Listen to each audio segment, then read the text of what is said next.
Hey folks, Eric the old jarhead here. So I've been asked a lot why I do certain things. One thing in particular, and I thought I would talk about that in this video. So first thing we got to do, we got to get the log deck moved ahead a little bit. So we'll roll these logs down, get them into place, and as usual, jump on the hydraulics, load the log up on the deck and get started.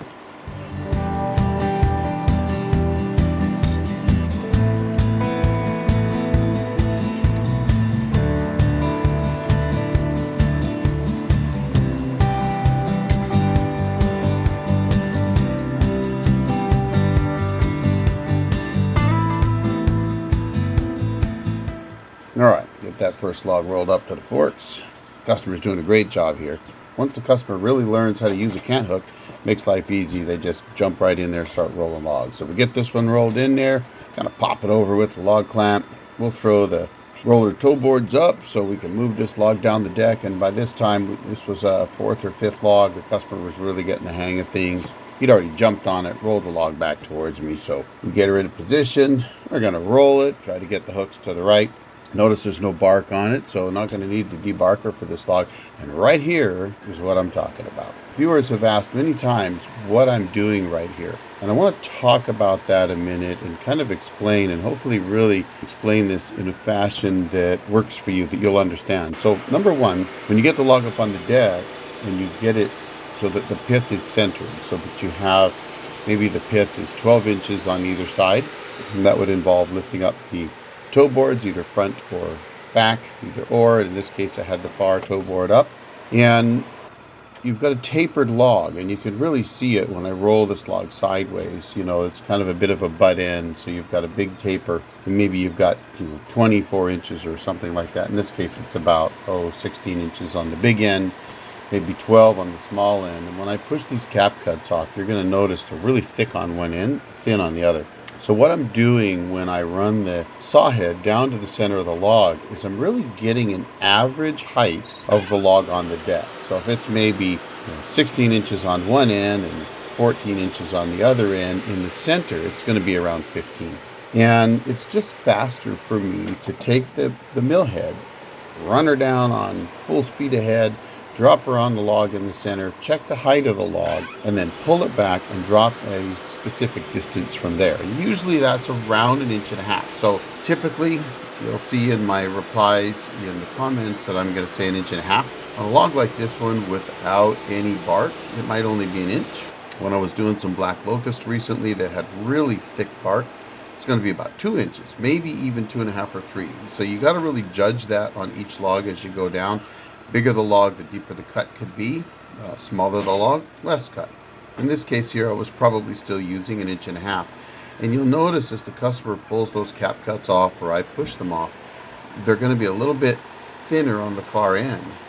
But what I'm doing is I'm getting a really good idea of where to start that first cut. So I'm going to roll that head down, drop her on the center of the log, check that height, then pick it back up, roll it back, and drop it 1.5 inches from there, and away I go. On the big end, which is near me in this log, I'm going to have a deep cut. It might be 2 inches or 2.5 inches down. On the far end, I'm going to have a lot less because of the taper of the log. But the key is, at the far end, I'm going to have a decent opening. Now, it's not a perfect method of doing this.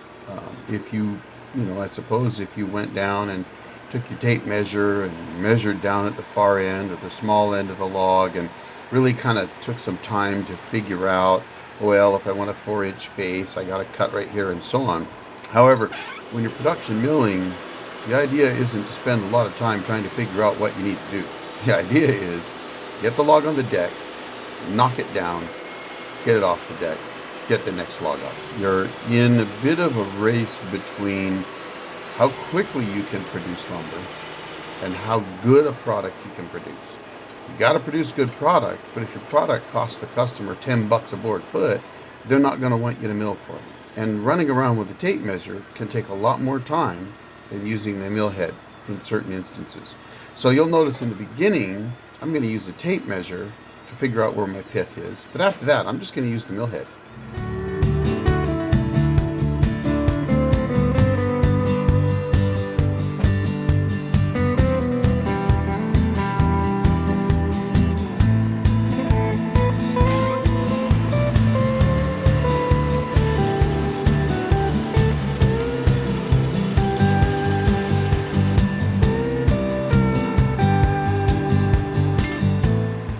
Now, once I split this cant and I get it set up, you'll notice I run the mill head down, and I only ran it down about 1.5 or 2 feet, and then I check the height. That's just because I've got a target in mind. I've been cutting the cant down, I split the cant, and I just want to double check and make sure that when I think I'm at 12 inches or whatever it is, when I drop the down facing teeth on my band onto the log, and I usually will kind of look down and make sure that's all I'm doing, I'll know exactly what height it was cut at before I get started again, right? Because I've already cut it, I've already squared up the cant. Now I'm splitting it. I'm going to check it again. Maybe it's at 8 inches or 10 inches or whatever. Then I can say, okay, that's what it's at. Hit my simple set, and away we go. And that's the key, right? All I'm trying to do is get back on the simple set so that I don't have to think about what my next cuts are. And I'm just using the mill head like a tape measure. So maybe I should call this video using the head as a tape measure. But that's all I'm doing. I'm just running down, checking height real quick, and then away we go. I don't have to leave the controls to do that. No need for me to walk around and check. I have a tape measure with me. I'll use it at different times, and you'll see that. But the object here is to try to get that next cut, or that first cut if it's a cap cut, get it figured out as quickly as possible. And by using the mill head, that's all I'm doing. Hopefully that makes sense. Hopefully it helps some of you out. Let me know in the comments.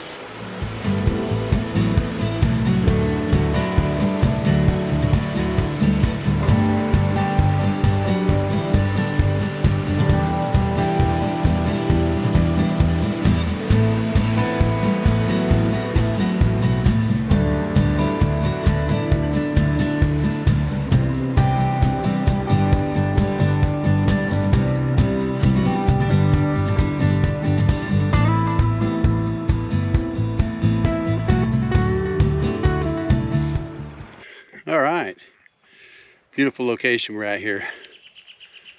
Got some birds running around, turkeys, chickens, roosters, you name it. Well, I came out here. We had 14 logs in this pile, milled 5. Only milled for, about 2 hours and 45 minutes, something like that. The first 2 logs in that pile there, they were over 400 board feet between the 2 of them. I think one was 290 board feet. It was a 20-inch on the small end, 16.5 feet, something like that. But we got those 2 milled, and then a few more. The rest of them were around the 12 to 14, 15-inch range, maybe 14 to 16. I'll have to check my logbook. But made some good progress for such a short time.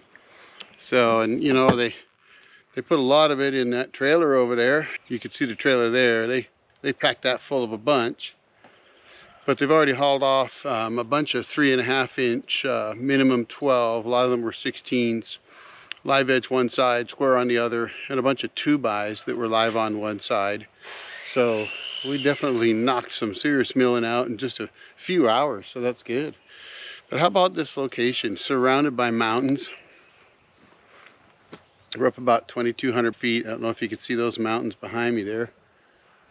Kind of through the trees, and then there's a beautiful valley. And you can see some of them right up there. White tops, white peaks. So, pretty gorgeous location. Just about done packing up for the night. Got to take all this stuff down to the camper to keep it close by. Although it's pretty quiet out here, so I think we'll be fine. There are a couple big logs I'll show you. Those guys over there. One of those is 36 on the butt end. I think it was 32 on the small end. Again, I'd have to check. And the other one was the other side of that log, so it starts at about 32 and goes down around to 30, 29, something like that. So I'm not sure what we're going to mill out of those, because we were going to mill 2.5s and 3.5s out of them. I think we still are. So they'll go pretty quick, actually. You know, you talk about board foot rate per hour, and frankly, if you're milling 2, 3, 4-inch stuff, it goes pretty quick. But those are going to be big. They'll push the mill. They're a little egg-shaped, though, so we'll be able to sneak in and cut some big wood out of those. And I think they want live edge on one side, so as long as I cut one side down and give myself 22 inches, I think he's looking for, we'll be fine. So we'll do those. he's going to have to pull them with his tractor, or we'd have to reset the mill, and it's not a good location to reset the mill there. It's on a hill, so better to see if we can pull them up with his tractor so we can get them on the mill that way. But we'll mill these 9 logs first. They won't take long at all. You figure I did 5 logs in under 3 hours, so those 9 are going to take me maybe half the day at very most. I am milling a bunch of 1x6s, so they'll go a little bit slower, but they're not very big logs, so we'll knock them out. They're 14 footers, and in that 14 to 16 inch range. I think there's a couple that are maybe 18 and 1 or 2 that are 12 on the small end. So we'll knock those out in half the day and then drag those big guys over and knock those out, and I should be done tomorrow evening. So that'll be nice. Then the old Jarheads Sawdust Roadshow will get back on the road and head home.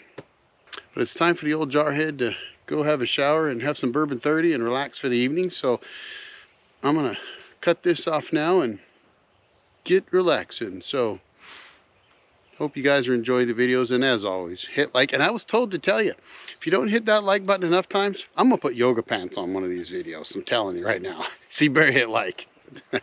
All right, the old Jarhead out. Y'all have a good night.